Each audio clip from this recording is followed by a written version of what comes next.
Well, hey there, colleagues. How in the world are you doing? I hope that this video finds you well. And if you haven't started the school year yet, lucky. Your back's probably feeling better than mine is. Your feet probably aren't aching quite like mine are, but the time is coming for you too very soon. So in this video, I want to talk about in September, what is something that we can do that will, in just that month, not take a ton of extra effort on our part, but will reliably improve the student motivation conditions in our classrooms by the end of September. Is there really such a thing that all of us can do, regardless of what we teach, to have a consistent impact on student motivation in just a month? Yes, there is. And it's called Tracking Attempted Moments of Genuine Connection. So in this video, I'm going to talk through what it is, why it exists. And this video has two audiences. One would be folks who last school year opted into the Will to Learn Network. This is a group of teachers around the country who last spring said, I want to do something about student motivation in my setting during the 24-25 school year, and I'd like to be with other people doing that. So those people are already in a Google Classroom, and this video is for them. But it's also for anyone that wants to jump on and just try this stuff and have a great time in September, learning about students, honing a skill that is used by teachers every single day that they teach. So regardless of where you fall inside of that group, let's continue on. Let's situate ourselves first with some quick context. So I often like to ask teachers in my student motivation seminars, based on my book, The Will to Learn, what is your Everest this school year? What are you trying to accomplish? What's your subject ultimately about? And why is that important? So let me go ahead and answer these questions for you. Why student motivation? Why am I so obsessed with this topic? Is it just like my thing, or what's going on there? So no, it's not just my thing. I hope that my efforts will help me and help you become a better, saner teacher through studying teaching moves and their effects on student motivation. So this teaching move that we're going to talk about, Moments of Genuine Connection, it is a specific thing that's meant to cultivate student motivation. I want for you to be able to do fewer things, but better. And I want you to be able to teach from a fuller place. So that's what we're after. That's what the Everest statement of this session is, and of my book, The Will to Learn, is. So what is student motivation about at the end of the day? And it really comes down to two basic things. I want to see students doing work and doing it with care. Now, it should be not busy work. It should be the work of learning. Busy work doesn't always result in learning, but the work of learning always results in learning. So I want them to do the work of learning and to do it with care. And I want to see those things increase as the year progresses. Finally, why is this Everest statement so important? Why is this video worth your time? And it's worth your time because what you and I need in our classrooms is more learning, but at the same time, less stress. We have to meet both of those criteria. There are lots of ways to increase more learning, but so many of them, most of them, also increase teacher stress or student stress. I want to have my cake and eat it too. I want more learning and also less stress. And that's why this video is so important. And what all that boils down to in terms of you and I, wherever you teach, whatever you teach, and me teaching in Michigan, teaching in a high school, teaching ninth graders, we are a movement of teachers who refuse high stress approaches to cultivating student motivation, who refuse to accept the commonly held but misguided notion that some kids just are demotivated, period. There's nothing that we can do. I actually believe, and I think that the research bears this out, that all students desire to be motivated and that student motivation is a malleable, shapeable factor. I'm not saying that you can take every single student and make them your ideal of motivated by the end of their time with you. I'm not saying that, but I am saying that you and I can move them along the spectrum of motivation into higher and higher levels of motivated behavior. So the approach that I write about in The Will to Learn hinges on what I call the 5 key beliefs. And those are what are featured here in this little pyramid shape. There's credibility, value, effort, efficacy, and belonging. And when these beliefs grow in a student, that student will tend to do more work and do that work with greater care. When these beliefs are absent or when their opposites are present, that student will have an extremely difficult time doing work and doing it with care. And in my book, The Will to Learn, I identified 10 high leverage, high yield strategies for influencing one or more of these 5 key beliefs. In this school year, 24-25, I'm going to be working with teachers specifically on just 7 of them, the 7 that you see on your screen here. And my plan this year is to go through these about one strategy per month. So we'll be doing tracking attempted moments of genuine connection this month. Next month in October, I'm going to be focusing on and going to be inviting you to work on mini sermons. October, we're going to be looking at the super exciting category of valued within exercises. December, January, we're going to get right up into the work of it and talk about woodenization. February, we're going to do a twofer. We're going to look at defining success wisely, early, often, and unpacking outcomes, good or bad. And then in March, we're going to play around with normalizing struggle, specific things that teachers can do to normalize struggle. So of course you can and probably are doing lots of these strategies all throughout every week that you teach. These months on the screen are just meant to indicate these are months this year, 24-25, where I will be focusing in my practice and in my writing on my blog to my newsletter readers on these specific strategies. Because what I find, even as the guy who wrote the book, is that I can't be doing my best at all of the 10 strategies all of the time. That is not possible for a simple mind like mine. So if you resonate with having a simple mind, if you're my kind of minded person, then I encourage you to join me. And you can join me by following my newsletter, subscribing to that, or for those of you last spring who indicated that you wanted to be part of the Will to Learn network, you can follow me there in the Google Classroom. So without further ado, let's get into moments of genuine connection. What the heck are we talking about here? What's the gist? Let me give you the quick gist. It won't take long because this one's very simple. So first, some quick context. Let's talk about the credibility belief. Credibility is at the bottom of the pyramid. It's at the bottom because it's super influential on all the other 5 key beliefs. If I have a student who thinks I'm bad at my job, it's going to be really hard to help them to value, to help them to grow in effort and efficacy, to help them with belonging. So this is on the bottom for a reason.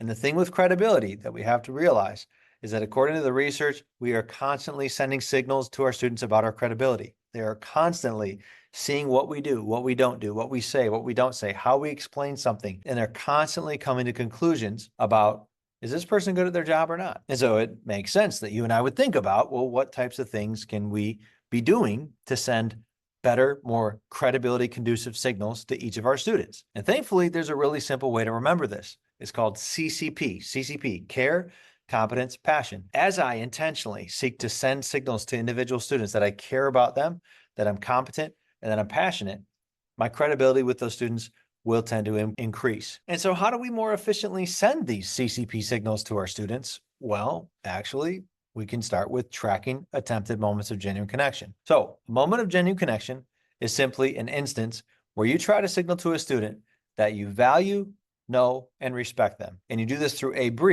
moment of conversation. So 30 to 60 seconds is about how long a moment of genuine connection takes. And during that 30 to 60 seconds, you were just trying to communicate to them through asking them a question and listening to their answer, or through saying something. I value you, I know you, I respect you. You're trying to transmit a genuine, authentic state in here of valuing and knowing and respecting an individual into the heart and mind of the individual that you're talking to. So these tend to be private, one-on-one, and they tend to be either personal or academic. So here are some examples on the screen of personal moments of genuine connection. It could be, you wear a lot of Star Wars shirts. Oh, I like Star Wars too. Let's talk about that. Or it could be about a student interest. So I had some students in their start of the year inventories, they wrote about how they like movies. I asked them, what are some of your favorite movies? What are some recommendations that you have for me? Okay, and these can be academic too. You could say, hey, I really appreciate the intelligence that you brought to discussion so far, the hard work that you're bringing to the activities in class. And importantly, they don't always need to be positive. It could be something like, hey, I've noticed that you really seem kind of down lately. Is everything okay? Is there anything I can do to help?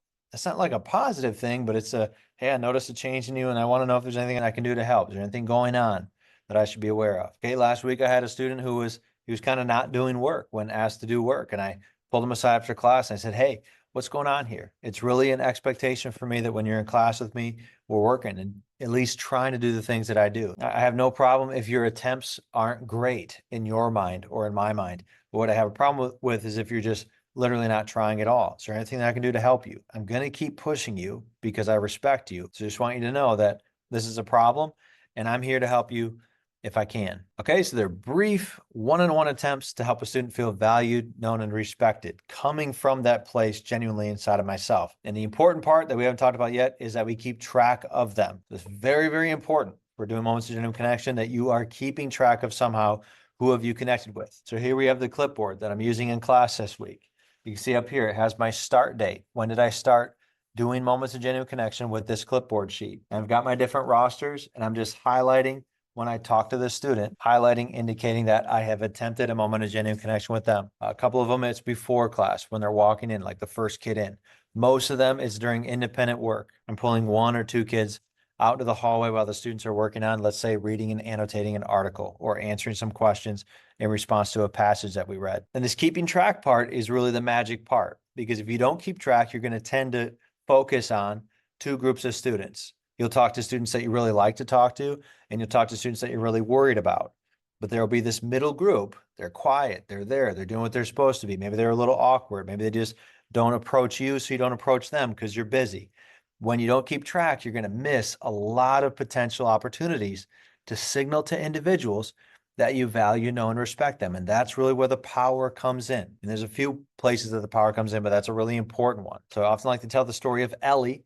Ellie, I tell her story in the book, but Ellie was a student who, by looking at her face, she seemed to really dislike my class and dislike me. Honestly, she just seemed really annoyed with me. This was like for months and months. But I would, once a month or so, I'd pull Ellie aside and do one of these moments of genuine connection, these MGCs. And her answers were often not super outgoing, right? I would ask her questions. She'd give me 1-word answers. And she, even during the individual interactions, she seemed really like, I'm not into this. I'm not into this. I don't like this. But anyways, Ellie got in trouble. Okay, after I did a moment of genuine connection with her one time, at the end of the day, I get a call from the principal. She had gotten in trouble for whatever. She got in a fight. And the principal said, hey, I was talking to Ellie after this fight, and your name came up. And here I'm thinking, oh, great, what did I do? But the principal said, no, actually, Ellie was kind of unburdening herself after the fight and telling the principal all these things going on in her life and how, heartbreaking it was and difficult and stressful. And the principal said, gosh, that's a lot. Is there anyone that you can talk to? And Ellie said, I could talk to Mr. Stewart. I could talk to Mr. Stewart. I like to tell this story because I didn't do anything extra with Ellie. I didn't leave my classroom door open all the time and say, hey, kids, come on in. I didn't build like some in-depth relationship with Ellie. I really didn't. I just made sure, and this clipboard is why I was able to make sure that on a regular basis, I was just checking in with Ellie, asking her a question, telling her something that I appreciated that she was doing in class. That's really it. That's really it. And the way it works is that when you get done with all the names on the list, you just take that piece of paper, you put it in the back, and then you start a new list. And just make sure that every student is getting regular signals from you that you value and and respect them. And I really think that this strategy is why my students tell me things like this last year. I appreciate that you always make time for us. I kind of chuckle because I don't make a lot of time. During my prep, during lunch, after school, my door is pretty much closed because I've got a lot of other stuff to do related to teaching so that I don't bring a ton of work home. So I'm like in work mode when I'm at work. But I think that the reason that John wrote this to me at the end of last year is because there's this sense that students have, this person's available. This person is for me. And that's true, right? Like if John reached out and he said, hey, I need extra help after school, I would try to find a way to make it work. If Ellie reached out and she said, hey, Mrs. Stewart, there's something I really got to talk to you about, I would try to make that happen. And I'm not like a, trained counselor, right? So I wouldn't know what to do if Ellie gave me all her life's problems. But I would at least be here to listen, and I would at least be here to refer her to the school counselor and take her down there and introduce, right? So I'm not Mr. has the most amazing relationship with all of his students guy in terms of the time that I spend building relationships. But I have good relationships with students and developed those over the years just through this. This strategy is what enables me to have relationships with, this year I have 133 students, 126 of which are brand new. And I'm confident that I'll build working relationships with each of them just through this. So tracking attempted MGCs will work if we work it. And what I'm inviting you into is this September 2024, at the time of this video, let's learn as much as we can about how student motivation works, specifically by experimenting, playing, and pushing ourselves with just one strategy. I'm inviting you to leave everything else in your practice at the status quo. But in this one area, to push the ball forward in your practice, to push your skill level forward. I'm asking you to approach this like an athlete or like an artist, like a musician who wants to get really good at playing this instrument, at doing this certain athletic skill. And for us, it's doing this relational skill, the skill of signaling to individual students that we value, know, and respect them, okay? So if you are just watching this and you're not in the Will to Learn Network this year, I'll open it up again next year, so stay tuned. What I want you to do in September is to keep careful track of the MGC work that you do. And I'm going to show you in a second how you can access a printable template where you can copy and paste your student names in, okay, and where you can access a one pager. I'm going to show you that in a second. But step one is to keep track of just what you do. Keep it documented somewhere. And obviously, I keep holding this up because I like to go analog. I like it on a clipboard that's just for that purpose. I don't do this digitally because I just really like the simplicity of this. So that's step one, is as you do this in September, just keep track. Keep track. Obviously, keep track of who you talk to, but just keep track of, even if you can, what you talk to them about. What's hard, what's easy, what's working, what's not working. And that kind of dovetails into our next idea of keeping careful track of any changes that you notice. Do you notice any changes?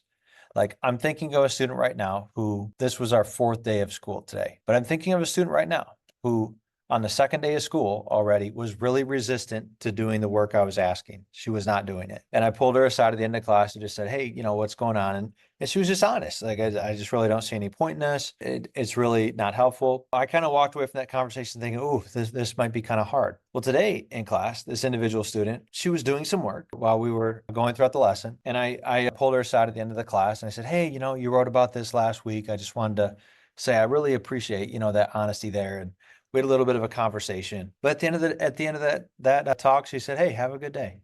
Have a good day. And I also asked her if there's any seat in the class that she'd like for like a future seating arrangement. I threw that out there because I just thought, what have I got to lose, right? The student's not a disruptive student. It's just a student who, as of last week, first week of school, 2nd day, was already not doing work. So that's a kid that I'm going to say, hey, if there's a different seat that would help you, I'm willing to try. So anyways, that's something that I would write down for this. I'd say, okay, that seemed to really move the needle on this particular student's motivation a little bit. And then at the end of the month, I'm going to invite you to write a written reflection.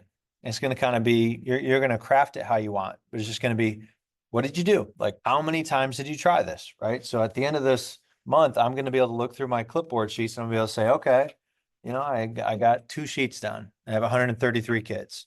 So I tried it 266 times. There you go. And what did I notice? Okay, I noticed the story of the student that I just told you. I noticed, this happened. It's just going to be kind of like a free writing activity at the end of September that I'm going to invite you to do. So stay tuned. If you're in the Will to Learn network, I'll be in the Google Classroom. If you're just following along, not in the network this year, I'll do another video where I kind of bring that up. Okay. So before I end, let me just get really practical because it's possible. I've already felt overwhelmed like 14 times so far in the 4 days of school. So it's possible you're feeling overwhelmed about this, and that could be an obstacle to you trying. And I really want to help you overcome that obstacle. So let me just point you towards this URL. So this URL right here, davestewardjr.com/MGC1. There's a few things that I want to show you right now. So if I go to that URL, I'll find this page. And this is kind of everything that I've written over the years about Moments of Genuine Connection all in one place. But specifically, I'm going to point you towards, just scroll down and look for these 2 big buttons. Okay, so this button right here, this is going to give you that copy and paste template that you can use. This is what I use. So you'll be able to take this, make a copy of it, and you can see here, you can put in your hours, you can add some hours if you need to. But basically, this is what I use.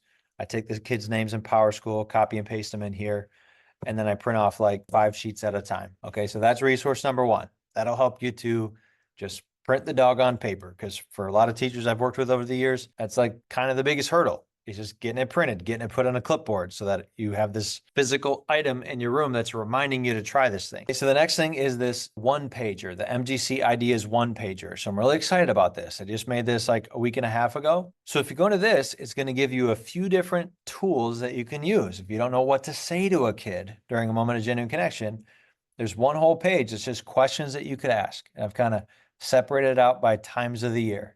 So we can ask these types of things. How can I best support you this year? What do you like to do when you're not in school? What's a goal that you have for your life? These are really basic questions that you can get a lot of mileage out of. And as they share their answer with you, you can make notes on here to help you remember for future interactions with the student. On the second page, you'll see some prompts that'll just get your brain juices going about what you could just say to the student. Because sometimes I just like to say, hey, I really appreciate this about you. Hey, I'm really grateful that I get to teach you because of this thing that I see in you. Hey, here's a challenge that I noticed that you're having. Is there anything that I can do to help with that? All right, colleagues, There you go. The September invitation. Track attempted moments of genuine connection. Keep track of exactly what you do as best you can and keep track of any observable differences. And at the end of the month, let's write a reflection on how it went. What did we learn? What worked? What didn't? And let's just see what we discover. Thanks a lot for watching, and I look forward to hearing from you. You can leave a comment on this video even. Tell me how things went.